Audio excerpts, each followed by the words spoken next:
First వచనం బ్రహ్మయ్య నాగమని చదివింది, నాగమని నుంచి. రెండవ వచనం మనం చదువుదాం. సంఖ్యాకాండం 25వ అధ్యాయం 7 నుంచి 13 వరకు.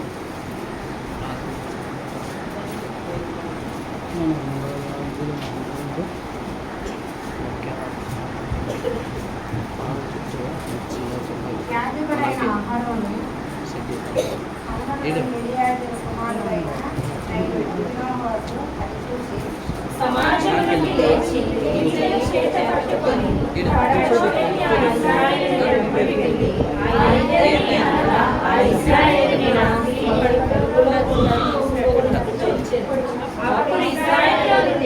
నిలిచిపోయారు.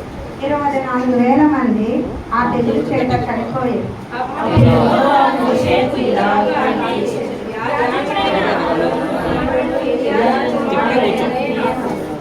వారి మధ్యలో నేను ఓర్వలేని దానిని తాము ఓర్వలేక పోవడం వలన ఇశ్రాయేలీయుల మీద నుండి నా కోపము మళ్లించును కనుక నేను ఓర్వలేక ఇంటియు ఇశ్రాయేలీయులను నశింపజేయలేదు.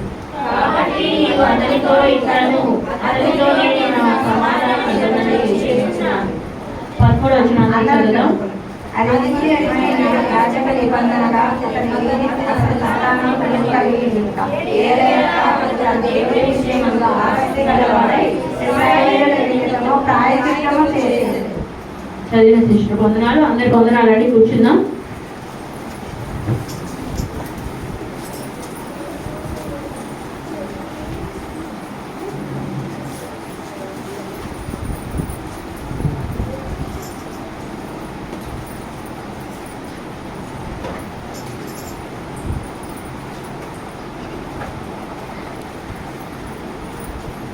చదువుబడిన వాక్యం కొరకు ప్రార్థన చేద్దాం. అందరం మోకాలు దేవాలయంలో మాట్లాడయ్యా అని ప్రభుని అడుగుదాం. కళ్ళు మూసుకుందాం, ప్రార్థన చేసి ప్రభు పాదాలు పట్టుకుందాం. దేవుడు మాట్లాడాలి మనతోటి. మనుషుడు మాట వలన మనకు మేలు ఉండదు, దేవుని మాట వలన మనకు మేలు ఉంటాయి. ఇంకా దేవా నువ్వు నాతో మాట్లాడు ప్రభా అని ప్రభుని అడుగుదాం. ప్రభావితం చూద్దాం.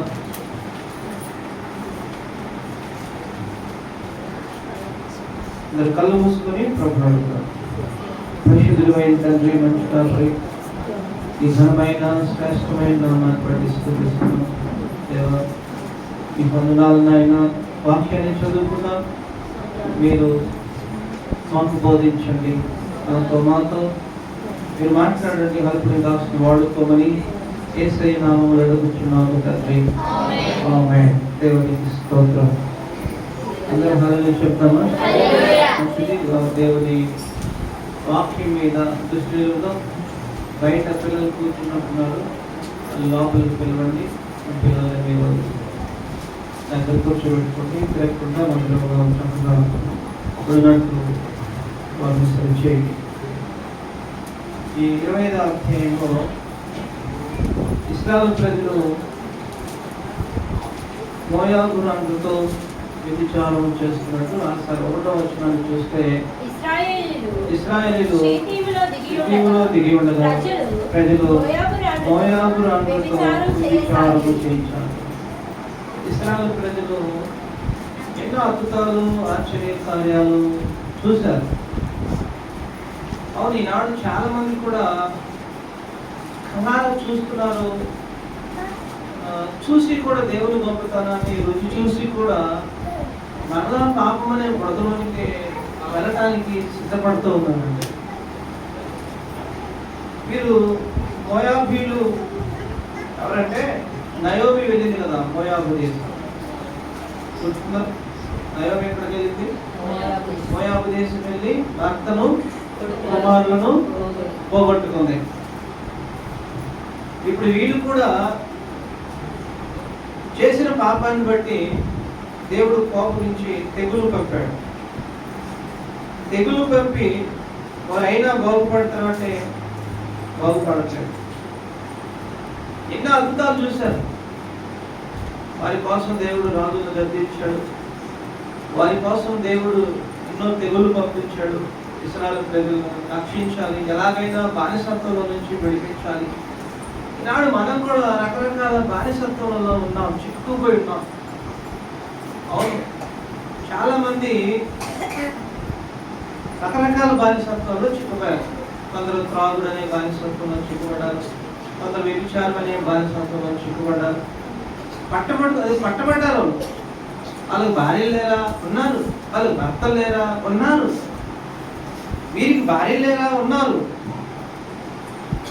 కానీ వీరు మోయాబురాలతో వ్యభిచారం చేసాగి అప్పుడు దేవుని కోపం వచ్చింది.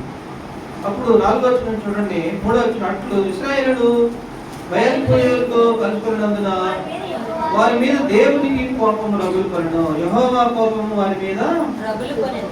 అరే, నేను మీకోసం ఎన్ని కార్యాలు చేశాను, నేను మీకోసం ఎంత ప్రయాసపడ్డాను, పరలోకాన్ని విడిచి భూమి మీదకి వచ్చాను, మీతో నడిచాను, మీతో గడిపాను, మీకోసం నేను ఆలోచన చేశాను, శత్రువు చేతిలో ఉన్నటువంటి మిమ్మలను విడిపించాను, మీకు పరిశుద్ధత అనేటువంటి జీవితాన్ని ఇచ్చాను, మీ దరిద్రతను తీసివేశాను, మీకు మేలు చేశాను, మీరు అడిగినవన్నీ ఇచ్చాను, నీరు కావాలంటే నీరు ఇచ్చాను, ఆహారం కావాలంటే ఆహారం ఇచ్చాను, వస్త్రాలు కావాలంటే వస్త్రాలు ఇచ్చాను. శత్రువులు మీ మీద జయమందకుండా మీరు జయమందాలని అడిగినప్పుడు మీకు జయాన్ని ఇచ్చాను. ఇన్ని చేసినప్పటికీ కూడా ఇంకా మీరు వ్యతిరేకంగా బ్రతుకుతున్నారు అని చెప్పి దేవునికి బాధ. అయితే ప్రజలు ఎలా ఉన్నారంటే, మనకు నచ్చిందే, వారికి నచ్చిందే వారు చేయాలనుకుంటారు. కానీ దేవుడు నన్ను ఇంతగా రక్షించాడే, దేవుడు నన్ను ఇంతగా హెచ్చించాడే, దేవుడు నన్ను ఇంతగా గొప్ప చేశాడే, దేవుడు నన్ను ఇంతగా సహాయం చేశాడే నాకు అనేటువంటి అవగాహన, ఆలోచన లేకుండా బ్రతుకుతున్నారు. అయితే ఇక్కడ ఉన్నటువంటి ఒక వ్యక్తి ఉన్నాడు, ఫినెహాసు. దేవుడు ఏం చెప్పాడంటే 5వ వచనం, కాబట్టి మోషే 4వ వచనంలో దేవుడు ఏం చెప్పాడంటే, అప్పుడు యెహోవా మోషేతో ఇలా అన్నాడు. మోషేని పిలిచాడు, మోషేని పిలిచాడు. పిలిచినప్పుడు మోషే వచ్చాడు. మోషేతో దేవుడు ఏం మాట్లాడుతున్నాడంటే, అప్పుడు యెహోవా మోషేతో ఇట్లా అన్నాడు, నీవు నీ ప్రజల అధిపతులందరినీ తోడుకొని యెహోవా సన్నిధిన సూర్యునికి ఎదురుగా వారిని పాపం చేసిన వారిని వృద్ధి అని చెప్పాడు. అయితే అప్పుడు మోషే ఏం చేశాడు తెలుసా? 5వ వచనంలో, కాబట్టి మోషే ఇశ్రాయేలులో ఉన్నటువంటి న్యాయాధిపతులు పిలిచాడు. అంటే 100 మందికి 1000 మందికి అట్లా అధిపతులు పెట్టాడు. ఈ 6 లక్షల మందికి స్తోత్రం కలిగిన దాంట్లో ఈ న్యాయాధిపతి అంటే అధిపతి. ఇదిగో నువ్వు ఇంతమందిని చూసుకో, వాళ్ళకి ఏమన్నా అవసరతలు అక్కర్లో ఉంటే, బాగోగులు ఉంటే చూసుకో, వాళ్ళకి ఏదైనా అవసరం ఉంటే నా దగ్గర తీసుకురానట్టుగా న్యాయాధిపతులు నియమించాడు. వాళ్ళందరినీ పిలిచాడు. ఈ ప్రజలు ఇష్టం వచ్చినట్లు బ్రతుకుతున్నారయ్యా, మరి మీరు ఏం చేస్తారు, మీరు ఇలా ఉండటం మంచిది కాదు, అది భయం చెప్పాలి, లేదా వాళ్ళు చేసిన పాపాన్ని శిక్ష వేయాలి, దేవుడు మాట్లాడాడు అని చెప్పి న్యాయాధిపతులు మొత్తాన్ని పిలిచాడు. పిలిచి వారి చదువుతున్న మాట ఏంటంటే, అక్కడ రాయబడినటువంటి మాట చూడండి. కాబట్టి మోషే ఇశ్రాయేలు న్యాయాధిపతులు పిలిపించి, మీలో ప్రతివాడు బయల్పెయోరుతో కలుసుకున్నందున తన వంశం వారిని చంపగలను. ఎవడెవడైతే మోయాబీలతో పాపం చేస్తున్నాడో వారందరినీ మీరు చంపండి. ఈనాడు మనిషికి ఇష్టమైంది పాపము, దేవునికి అసహ్యమైంది పాపం. దేవునికి నచ్చింది పాపం, మనిషికి నచ్చింది పాపం. దేవునికి నచ్చనిది పాపం, మనిషికి నచ్చింది దీన్నే చేస్తాం. మనిషి ఎలా ఉంటాడంటే, నేను ఇదే నాకు ఇష్టం కానీ నన్ను దీవించు, నేను ఇలానే ఉంటాను, నేను అబద్ధాలే ఆడతాను, అడిదే చెప్తాను, గొడవలే పడతాను, బూతులే ఆడతాను, నా భర్తకే మోసం చేస్తాను, నా పిల్లలు తలెత్తుకోకుండా చేస్తాను, పలానా తల్లి ఇట్లా, పలానా తండ్రి ఇట్లా, నేను ఇలానే బ్రతుకుతాను. కానీ నన్ను దీవించాలి, కానీ నన్ను బ్రతికించాలి, కానీ నన్ను స్వస్థపరచాలి, నన్ను బాగు చేయాలి. నేను పాపమే చేస్తాను ప్రభా, నువ్వు నన్ను దీవించు, నేను మంచిదాన్ని, నేను మంచోడిని. ఇన్ని చెత్త పరిమాణ పనులు ప్రజలు చేస్తూ కూడా ఇలా ఉంటారన్నమాట. అయితే ప్రభు, మీరు ఉంటే చక్కగా ఉండాలి, లేకపోతే ఇష్టం వచ్చినట్టు అంటే వెచ్చగానే ఉండండి, చక్కగానే ఉండండి, 2 తలుపులు మర్చి మీరు ఉండద్దు ప్రభు ఉద్దేశం. అందుకే ఇట్లాంటి వాళ్ళని తీసేయి అని చెప్పాడు. అయితే 6వ వచనం చూడండి, ఇదిగో మోషే కన్నుల ఎదుట ప్రత్యక్షపు గుడారం యొక్క ద్వారం వద్ద ఏడ్చుచుండిన ఇశ్రాయేలు సర్వ సమాజం యొక్క కన్నుల ఎదుటను ఇశ్రాయేలులో ఒకడు తన సహోదరుడైన యొక్క ఒక బెన్యామీను స్త్రీతో తోడుకొని వచ్చి యాజకుడైన అహరోను మునిమానవుడు ఎలియాజరు కుమారుడైన ఫినెహాసు అది చూసి, ఫినెహాసు అనేటువంటి ఒక వ్యక్తి ఉన్నాడు. ప్రభు ఏం చెప్పాడంటే పాపం చేసిన వాళ్ళు ప్రతి ఒక్కరిని చంపేసేయండి అన్నాడు. న్యాయాధిపతులకు చెప్పాడు. అయితే న్యాయాధిపతులలో ఉన్నటువంటి ఒక వ్యక్తి ఫినెహాసు అనేటువంటి ఒక వ్యక్తి ఒకడు ఏం చేశాడంటే ఇశ్రాయేలులో ఒకడు తన సహోదరుల యొక్కకు ఒక మిథ్యాని స్త్రీని తోడుకొని వచ్చాడు. ఇశ్రాయేలులో ఒకడు ఆ స్త్రీని తీసుకొని వచ్చి ఏం చేస్తారో చేయండి, మేము ఇలానే ఉంటాం అన్నట్టుగా గర్విస్తూ ఉన్నాడు. మేము ఇలానే బ్రతుకుతాం, మేము ఇలానే పాపంలో ఉంటాం, మేము ఇలానే ఉంటామండి. అవును, చాలా మంది దేవుడు అంటే, దేవుడు భయం అంటే ఏమాత్రం అస్సలు భయపడదండి. మేలు పొందుకుంటారు. నిజ దేవుడు ఎవరో తెలుసు, సత్య దేవుడు ఎవరో తెలుసు, దేవుడు చేసే దేవుడు ఎవరో తెలుసు, లోకంలో ఉన్నటువంటి విషయాలు ఏంటో, క్రీస్తులో ఉన్నటువంటి విషయాలు ఏంటో తెలుసు. అయినా కూడా మేము ఇలానే ఉంటాం, మేము ఇలానే తాగుతాం, మేము ఇలానే చెడిపోతాం, ఎవరేం చేస్తారన్నట్టుగా తీసుకొచ్చాడు. అయితే ఫినెహాసు అది చూసి 8వ వచనంలో సమాజంలో నుండి లేచి ఈటను చేత పట్టుకొని పడక చోటికి ఆ ఇశ్రాయేలుని వెంబడి వెళ్ళి ఆ ఇద్దరిని అనగా ఆ ఇశ్రాయేలుని ఫిలిష్తీయుల కడుపులో కొంత దూచిపోనట్లు పొడిచెను. అప్పుడు ఇశ్రాయేలు నుండి తెగులు నిలిచిపోయి. ఫినెహాసు చేసిన పని ఏంటంటే ఈ విధంగా సేవకుడు చెబుతూ ఉన్నాడు. న్యాయాధిపతులు మరి ఎలా అని చెప్పి ఆలోచనలో ఉన్నారు, వీడికి ఇంత భయం లేకుండా ఉన్నాడని చెప్పి మరి ఆ న్యాయాధిపతుల్లో ఉన్నటువంటి ఈ ఫినెహాసు లేసి ఏం చేశాడంటే అలా పాపం చేసిన స్త్రీకి పట్టుకొని వచ్చినటువంటి వాళ్ళిద్దరిని గీటుతో పొడిచాడు. అయితే పొడిచినటువంటి ఈ ఫినెహాసు గురించి దేవుడు ఏమంటాడంటే ఇతడు నా కోపాన్ని చల్లార్చాడు, ప్రజల నిమిత్తం ప్రాయశ్చిత్తము చేశాడు. ఈరోజు నమ్ముకున్నటువంటి మనము ప్రజల నిమిత్తం ప్రాయశ్చిత్తము చేసే వారిగా ఉండాలి, కానీ ప్రజలు చెడగొట్టే వారిగా మనం ఉండకూడదు. అక్కడ చెప్పండి, మనం ప్రజలకి క్షేమాన్ని కలిగించాలి. మనం ప్రజలకు ఏం కలిగించాలి? ప్రజలకి మనం మంచిని చెప్పాలి, ప్రజలకు మనం మంచి మార్గాలు నడిపించాలి. మనం నడుచుకుంటూ వారిని నడవమనాలి. మనం పొరపాటు చేస్తే తల దించుకునేది మన పిల్లలు. రేపు మనం మంచి చేస్తే తల దించుకునేది మన పిల్లలు, తల ఎత్తుకునేది మన పిల్లలు. స్తోత్రం. నువ్వు మంచి పనులు చేస్తున్నావంటే రేపు నీ పిల్లలు వీధిలో తలెత్తుకుంటారు. అలాంటి వల్ల అమ్మరం, అలాంటి వల్ల నాన్నడం. చాలా మందికి కొడుకులు వయసుకు వచ్చినా కూడా పాపాలు, వారి అతిక్రమాలు సమాజం వైపు మనం చూస్తున్నాం. సమాజంలో నుంచి వచ్చాం, కానీ ఒకప్పుడు ఎలా ఉండేది, ఈయన ఒకప్పుడు ఎలా ఉండేవాడు, ఇంతగా మారాడే అనేటువంటి సాక్ష్యం కోసం నువ్వు బ్రతుకు.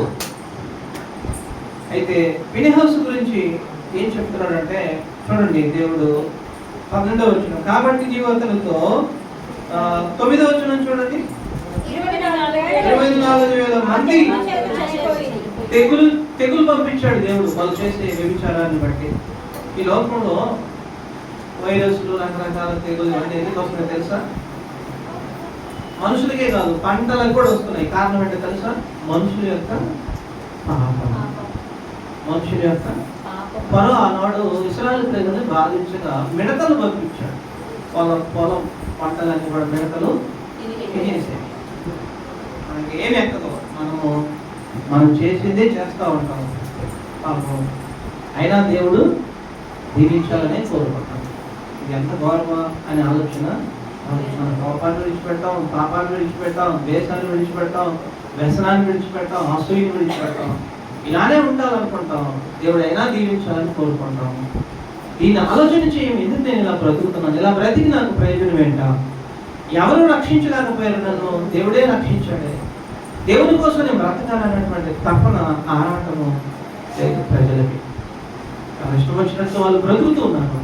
అయితే ఫినెహాసు చేసిన పని ఏంటంటే దేవుడు ఓర్చుకోలేని దాన్ని ఫినెహాసు కూడా ఓర్చుకోలేకపోయాడు. ఆ 11వ వచనం చూస్తే అప్పుడు యెహోవా మోషేకు ఇలా చెప్పాడు, యాజకుడైన అహరోను మునిమనుడు ఎలియాజరు కుమారుడైన ఫినెహాసు వారి మధ్య నేను వారవలేని దానిని ఇదిగో ఫినెహాసు ఏం చేశాడంటే వారి మధ్యనే నుండి నేను వారవలేని దాన్ని ఫినెహాసు కూడా వారం లేకపోయాడు. మీకు అర్థమవుతుందో లేదా? స్తోత్రం. నేను దేన్నైతే అసహించుకుంటున్నానో ఫినెహాసు కూడా దాన్ని అసహించుకున్నాడు. నేను పాపాన్ని అసహించుకున్నాను, ఫినెహాసు కూడా దాన్ని అసహించుకున్నాడు. అట్లా నేను బ్రతకాలని దేవుడు కోరిక. లోకంలో ఉన్నటువంటి ఈ బుద్ధులన్నీ మానుకోవాలి, ఈ వ్యర్థమైన ఆలోచనలు మానుకోవాలి, విడిచిపెట్టాలి. అయ్యా నాకు సహాయం చేయి, నా వల్ల కావట్లేదని ప్రభు దగ్గర కూర్చొని ఏడ్చి మనం పొందుకోవాలి.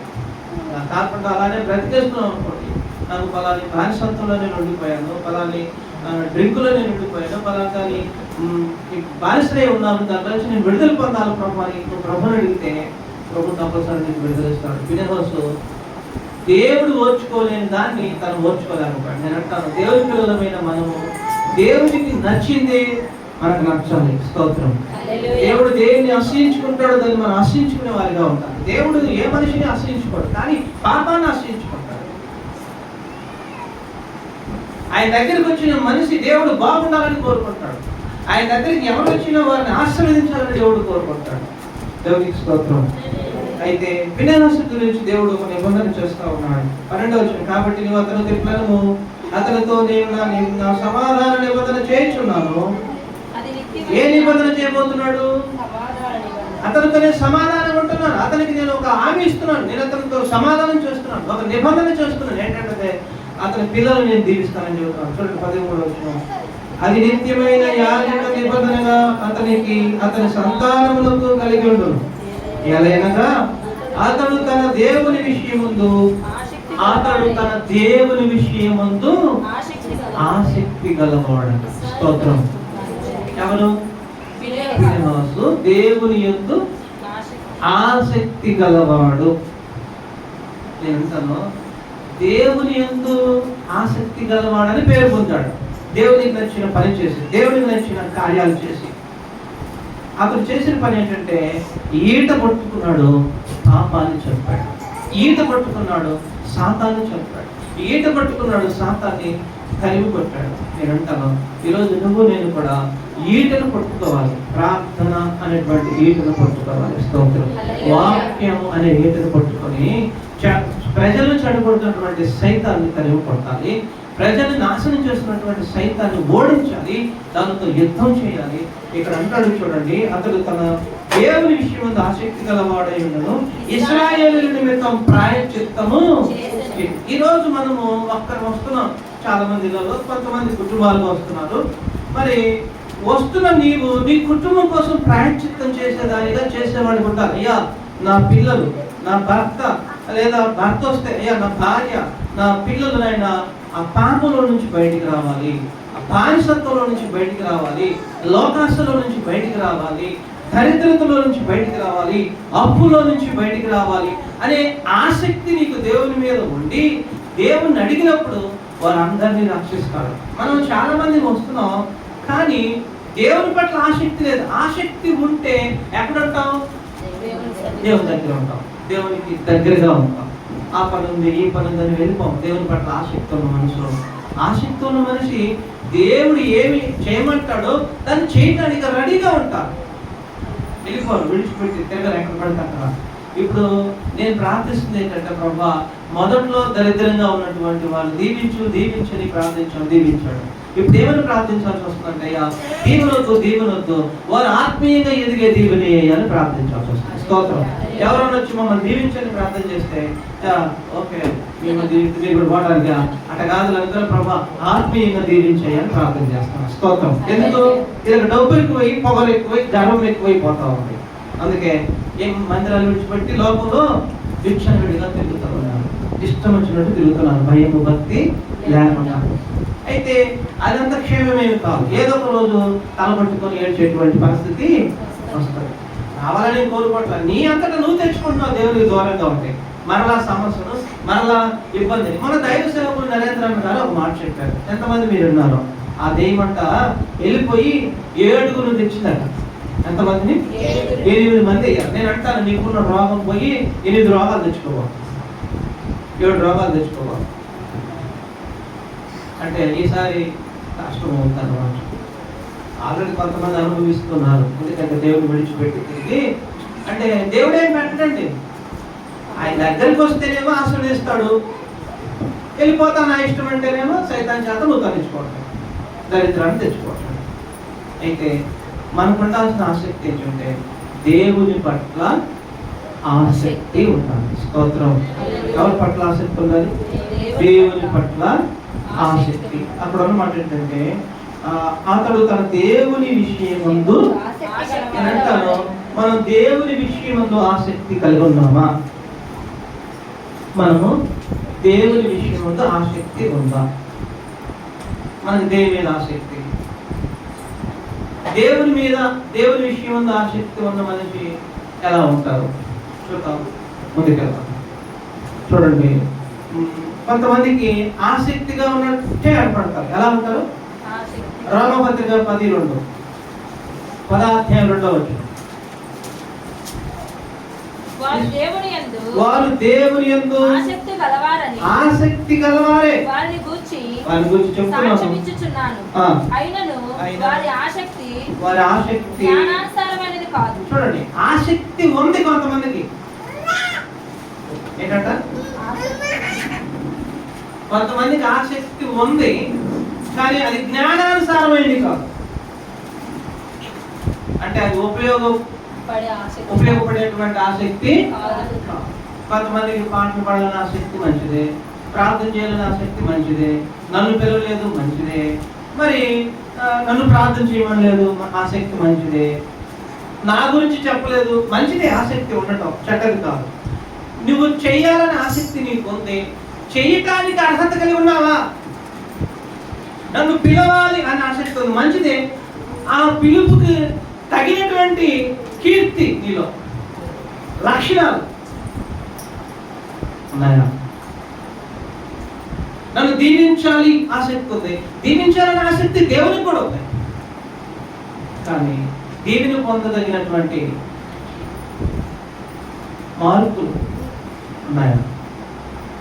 వారికి ఆసక్తి ఉంది. ఏమంటున్నాడు? 2:2 వారు దేవుని యొక్క ఆసక్తి గలవారని వారి గురించి నేను సాక్ష్యం ఇస్తున్నాను, అయినను వారి ఆసక్తి జ్ఞానానుసారమైంది కాదు. అంటే ఎటువంటిది? అజ్ఞానమైనది, అక్కడికి రానిది.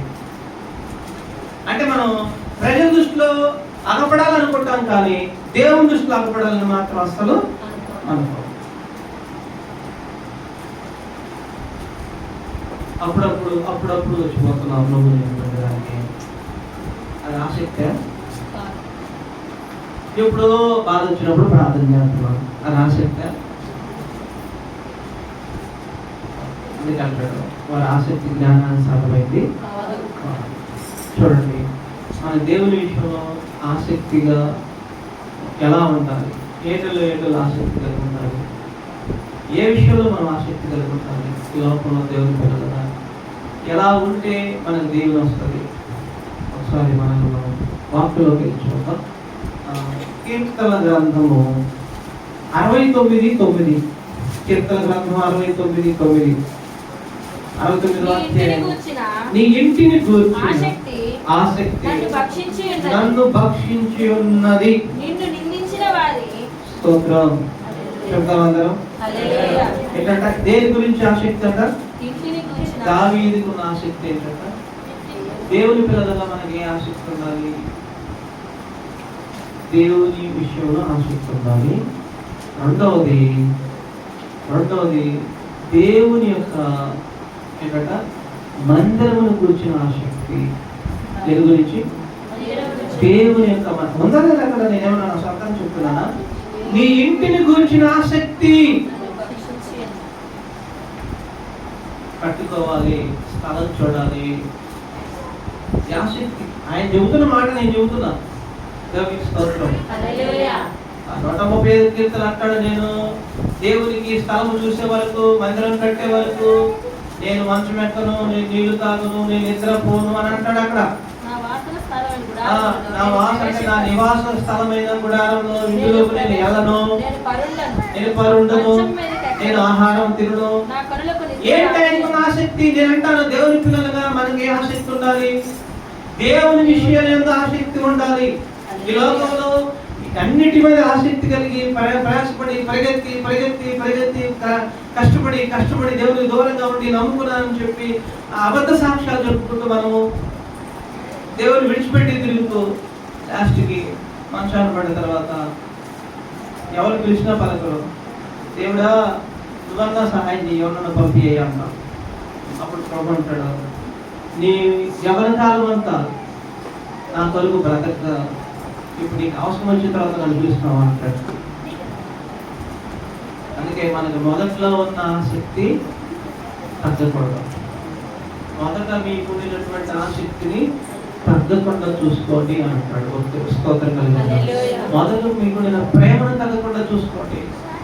మొదట మీకు విశ్వాసము తగ్గకుండా చూసుకోండి. కనుక మనం ఎలా ఉండాలి? దేని ఎడల మనకు ఆసక్తి? లోపల ఉన్న వాటి అన్నిటి మీద మనకు ఆసక్తి ఉంది. దేవుని మీద ఎక్కడో బతుకు ఉన్నాయి. అసలు దేవుని దగ్గరికి వచ్చేదే లోపల ఉన్న అన్ని కావాలని ఆసక్తితో వస్తున్నామా? ముందు దేవుని మీద ఉండాలి, దేవుని ఇంటిని మీద అనుకుంటారు. స్తోత్రం. దేవా నీ కొరకు బ్రతుకుతా, నీ సాక్షిగా ఉంటా, నీ కొరకు నేను నిలబడతా, నీ మందిరాన్ని కట్టేస్తా. దావీదు లక్ష్యం అదే. అయితే మూడవది ఏంటో చూడండి. మూడవది యాకోబు పత్రిక 5వ అధ్యాయం 17వ వచనం. ఏలియా మన వంటి స్వభావం గలవాడే మనుషుడే వర్షం పడకుండానట్లు అతడు ఆసక్తితో ప్రార్థన చేయగా. దేని మీద ఆసక్తి? దేవుని మీద, దేవుని ఇంటి మీద, దేవునితో మాట్లాడటానికి ఆసక్తి. చెప్పండి. దేవునితో మాట్లాడాలి అంటే ప్రార్థన చేయాలని ఆసక్తి. నేను ప్రభుతో రోజు మాట్లాడాలని ఆసక్తి. ఎంతమంది ప్రార్థిస్తున్నారు ప్రతిరోజు ఉదయం సాయంత్రం? మీరు ప్రార్థన చేయండి అని చెప్తే అప్పుడు నువ్వు చేస్తే నీకు ప్రయోజనం ఏముంటుంది? నీకు పుట్టాలి, అయ్యో నేను నా దేవుడితో మాట్లాడాలి, నన్ను బ్రతికించాడు, చనిపోయే వాడిని నన్ను బ్రతికించాడు, ఆ దేవుడితో నేను మాట్లాడకుండా ఎలా ఉండాలి, ఎలా బ్రతకాలి అనే ఆసక్తి నీలో పుట్టాలి. అది నీకు దినదినము పెరగాలి. ఆ ఆసక్తిలోనే ఎదగాలి. చెయ్యమ్మా చెయ్యమ్మా చెయ్యయ్యా చెయ్యయ్యా అని చెప్పి నట్టంగా నువ్వు వచ్చి కూర్చొని నాకు రాబుద్ది కాలేదు, ఏం పిలిస్తే వచ్చాను ఉపవాస ప్రార్థనకి, ఈ ఆరాధనకి అన్నట్టుగా వస్తే నీకేం ప్రయోజనం ఉండదు. అది ఆసక్తి అట్ట అవుద్ది.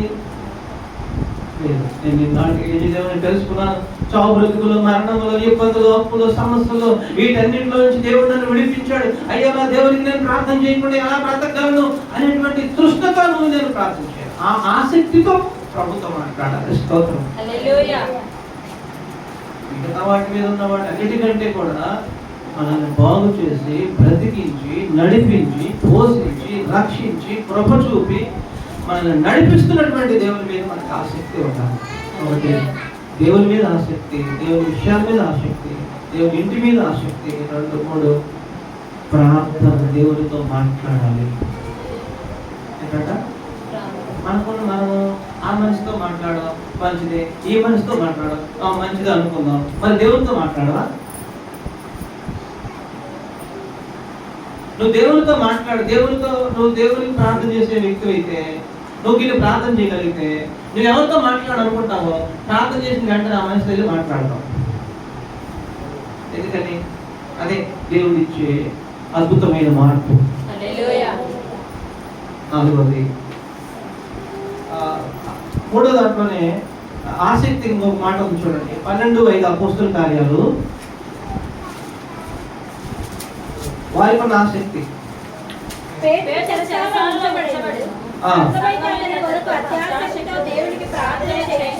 ఇప్పుడు వస్తున్నటువంటి వారందరికీ ఏ ఆసక్తి ఉండాలి? అత్యాసక్తి ఉండాలి. దేనికి? ఆరాధనకి కానీ, ఉపవాస ప్రార్థనకి కానీ, ఆలయానికి కానీ, సువార్త కోడికి కానీ, గృహ కోడికి కానీ ఏ ఆసక్తి ఉండాలి? అత్యాసక్తి ఉండాలి. మన ఎవరు అంటున్నారన్నా, భోజనాలు పెడితేనే కదన్నా ప్రార్థనకు వస్తుంది, లేకపోతే రావట్లేదుగా, ఏదో అమ్మాయిలు తీయాలా అన్నది విశ్వాసే. భోజనాలు పెడితేనే కదన్నా ప్రార్థనకు వస్తుంది. పలానా మీద దేవుడు వస్తున్నారన్నా, మరి నాకేం బాగలేదు, నేను వండలేను. నాకు చాలా చేస్తున్నాను.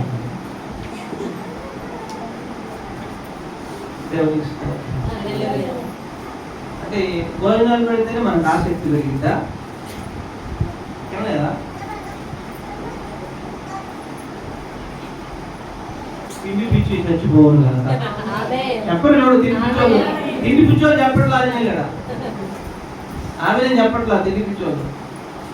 అట్టం అనుకుంటాం, ఏదైనా సరే విడిచిపెడతామా? ఏళ్ళు పెడితే అందిన దాకా వదిలిపెడతామా? తినాలి కదా. వారు అత్యాసక్తితో ప్రార్థన చేశారు. ఒకవేళ పొరపాటును గృహంతోడు పెట్టుకొని వాళ్ళు ఒక ధనవంతులై కుదరక పెట్టలేదు, వండలేదు అనుకోండి, ఏం పోయా కాదు, ఏం ఎక్కడికి పోతారా, కట్టకూడదా, వండకూడదా? వాళ్ళు ఎలా ప్రార్థించారంటే సంఘం అంతటికి ఒకరికి కాదు ఆసక్తి, అత్యాసక్తి. సంఘం అంతటికి ఎంతో మందిని నేను చూస్తుంటాను, ప్రార్థించాడమ్మా, ఉపవాసం ప్రార్థించాడమ్మా. మేము ఎందుకు వస్తాము? మాకు తలనొప్పో, కడుపు నొప్పో, నడుము నొప్పో, కాలు నొప్పో, ఎదురు ఎదుర్కొని పడతాను, అప్పుడు వస్తాం. అప్పుడు కానీ మాకు ఆసక్తి వచ్చింది, ఎందుకు సత్తానేమో, చచ్చిపోతానేమో, అప్పుడు వస్తాం. ఈ వారం బాగపోతే కుదరట్లేదు, అట్టకట్ట ఈ వారం పోతే మళ్ళీ 2 వారాలు బాగుంటుంది, ఏం కాదులే. మీది కూడా భక్తి, నీది కూడా ఆసక్తి.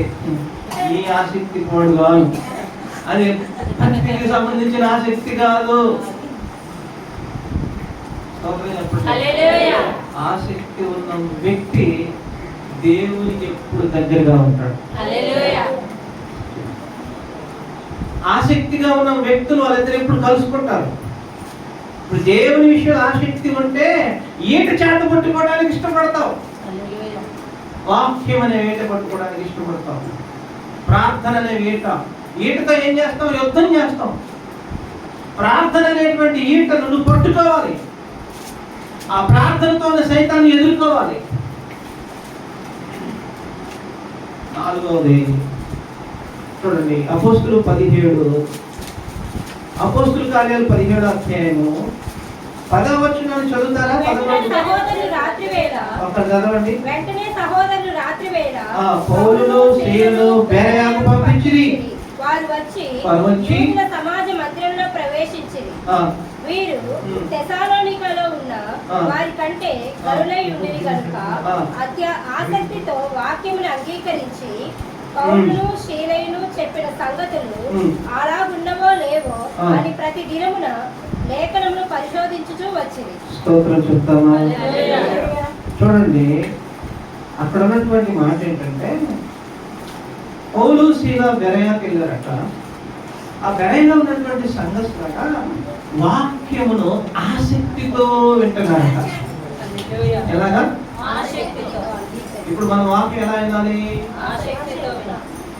నేను వినాలి, నేను వినినలు చెప్పాలి, నేను చదవాలి. వాక్యం వినటమే కాదు, వాళ్ళంతా వినటమే కాదు, వారు చెప్పినటువంటి ఆ సంగతులు వాక్యానుసారంగా ఉన్నాయో లేవో అని లేఖనాలను పరీక్ష చేస్తున్నారు. నేను కూడా వినాలి, రాసుకోవాలి, వాటిని మరలా నెమరు వేయాలి, వాటిని మరలా నేను ఇతరులకు చెప్పాలి, నేను మరలా చదవాలి వాక్యాన్ని. నేను అంటాను, ఎంతమంది ఉదయం ప్రార్థిస్తున్నారు, ఎంతమంది ఉదయం వాక్యం చదువుతారు, ఎంతమంది సాయంత్రం ప్రార్థిస్తున్నారు, ఎంతమంది సాయంత్రం వాక్యాన్ని ధ్యానం చేస్తున్నారు? దేవునికి స్తోత్రం. ఎంతమంది ఇష్టపడుతున్నాం ప్రార్థన చేయడానికి, వాక్యం చదవటానికి? మరి అంట వాక్యాన్ని హృదయంలో మాటలు, దేవుని మాటలు హృదయంలో భద్రం చేసుకోదట. ఎక్కడ? హృదయంలో. దేని మీద ఆసక్తి ఉండాలి దేవుని పిల్లలకి? దేవుని విషయాల మీద, దేవుని కార్యాలు, దేవుని విషయం అంటే దేవుని కొరకు ఆసక్తి ఉండాలి. రెండవది చెప్పండి. ఇంటి దేవుని కట్టాలి, దేవుని మందిరాన్ని తయారు చేసుకోవాలి. మూడవది ప్రార్థన. అన్ని ఆసక్తి ఉందా లేదా? ఆసక్తితో ఏలియా ప్రార్థన చేశాను. సంఘం అత్యాసక్తితో సంఘము ప్రార్థన చేశాను. ఇంకా వాక్యం ఎడల ఆసక్తి. దేని ఎడల? వాక్యము చదవాలి.